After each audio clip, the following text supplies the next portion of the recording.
week on Africa Weekly. We travel to Burkina Faso, where transgenic mosquitoes are being used to battle malaria.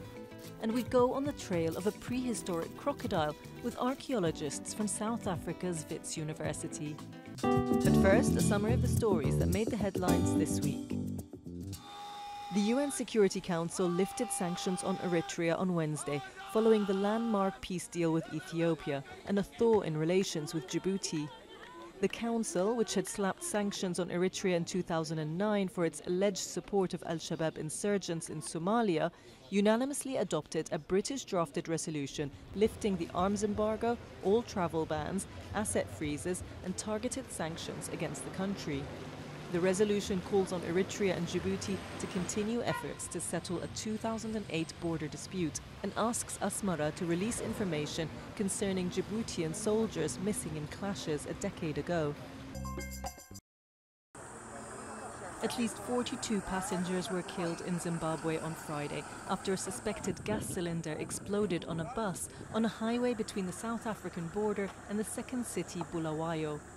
Traffic accidents are common in Zimbabwe, where roads are riddled with potholes due to years of underfunding and neglect, and driving standards can be poor. 11 boys were killed and another 20 suffered severe burns in an alleged arson attack at a boys' boarding school in Rakai in southern Uganda on Sunday. The fire gutted the dormitories while the boys slept. The headmaster said he suspected some students who had been expelled recently were behind the incident. Several hundred opposition supporters protested in the Guinean capital on Thursday against what they consider a government violation over an agreement regarding local government officials elected in the country's disputed presidential poll. The opposition claims that around 100 protesters have been killed since President Alpha Condé came to power in December 2010. We will continue to speak out on the streets as long as possible, until our cause is heard by Alpha Condé and the extremist faction that is leading our country to the abyss. We will not give up.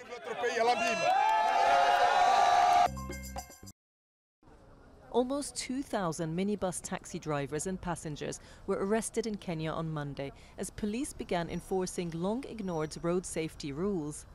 The crackdown against the minibus taxis, known as matatus, and buses resulted in long queues and unusually traffic-free streets, as many drivers stayed at home rather than risk arrest, with owners grounding their fleets, causing widespread disruption. The rules require vehicles to be properly insured and have seatbelts for all passengers, and for drivers to be licensed, sober and to obey traffic signs. There are also provisions on uniforms, paintwork and overcrowding.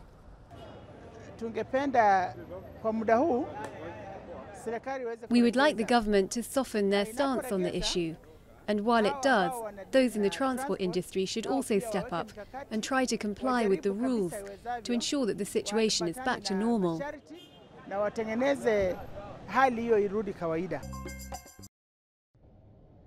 Angola and French oil giant Total formally launched a major new offshore oil project to aid the country's economy, which was plunged into crisis following oil price dips in 2014.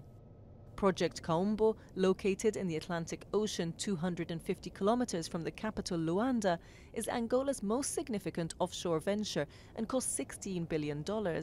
The first of two floating production storage vessels, Kaombo Norte, is 300 meters long and is expected to be a lifeline for Angola's struggling economy and to reduce a supply strain for the oil-dependent country. Mozambique's President Filipe Nyusi opened a $785 million Chinese-built bridge on Saturday in the capital Maputo, saying it would help link northern and southern Africa. It is hoped that the bridge, which connects the north and south banks of Maputo that were previously linked only by boat, will help promote tourism. Uganda held its first ever beauty contest for people with albinism on Saturday. Among 22 contestants from 6 districts, the judges picked 5 men and 5 women to represent Uganda in the Mr. and Mrs. East Africa Beauty Contest in Nairobi at the end of November. It is so incredibly important because representation matters. It says a lot about how society perceives difference.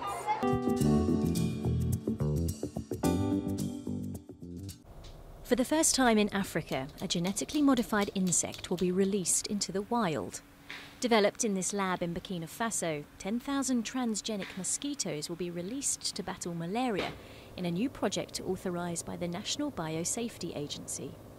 The mosquitoes we are about to release are sterile, genetically modified males, which means that when these males mate with females, the females have no offspring. The Target Malaria programme, financed by the Gates Foundation, is aiming to eradicate the Anopheles gambiae, a group of mosquitoes responsible for the transmission of the disease in sub-Saharan Africa.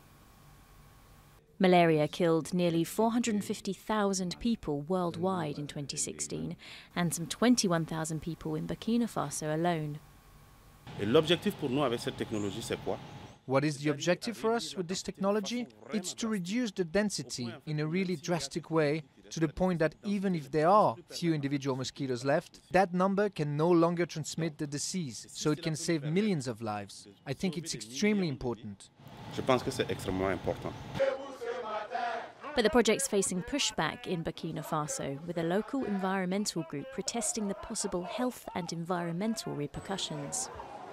La technologie qu'ils veulent in finish arriver qu'on appelle le gene drive ou forçage génétique. The technology they want is called gene drive, or genetic forcing, which will actually lead to the spread of a trait that will contaminate the entire progeny of the species that will remain recessive, as they say.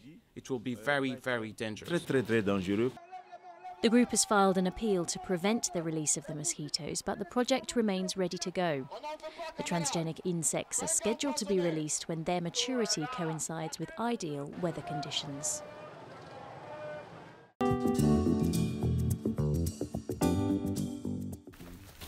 These archaeologists are on a short hike, but it could take them back 200 million years into the past.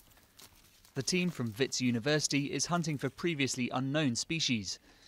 They began after a student of Professor Jonah Chouanière found a fossil near the border with Lesotho in 2015. She just found a few bones coming out. We started to excavate it, and we brought it back to the lab, and it turned out to be the hip of a species we'd never seen before. The new discovery was one of the earliest relatives of modern crocodiles, which were the dominant carnivores on Earth at the time. Imagine a crocodile crossed with a lion. Sort of very large, quadrupedal, legs right under the body, with these massive big jaws. Like I said, a very intimidating animal. This prehistoric crocodile had never been found before in South Africa. The discovery has added to the country's reputation as a paleo paradise and caused excitement among a new generation of African scientists. We have all these amazing things in our country, and we can show the world all the things we have. And I would like to eventually be able to tell the full story of, just the evolution of crocs. The fossils must be properly studied, and it can take years for a new species to be fully accepted by the scientific community. Such a breakthrough is a major achievement for any paleontologist. It's not every day we describe a new species of dinosaur, and I mean, it's obviously like one of the most fun parts of the job is saying, here's something that science didn't know about yesterday. Chouanière and his team have already discovered that massive sauropod dinosaurs evolved to walk on four legs earlier than previously thought. Over 2/3 of South Africa's landmass is thought to hold fossils. Paleontologists will be busy here for years to come, trying to shed new light on the giants that once roamed the Earth.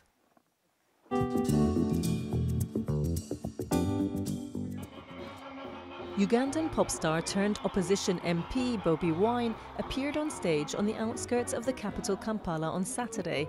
A popular figure among Ugandan youth and a prominent critic of President Yoweri Museveni, Wine's appearance in front of several thousand fans was only permitted by police on the basis that it was a non-political event.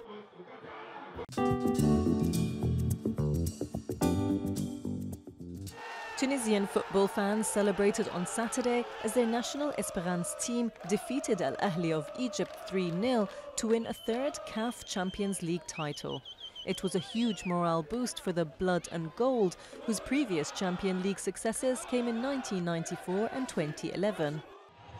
And thousands of Ethiopians and Eritreans took part in a 10-kilometre reconciliation run on Sunday, the first joint sporting event since the former bitter foes launched a rapid diplomatic thaw in July. That's all from us at Africa Weekly. Until next week.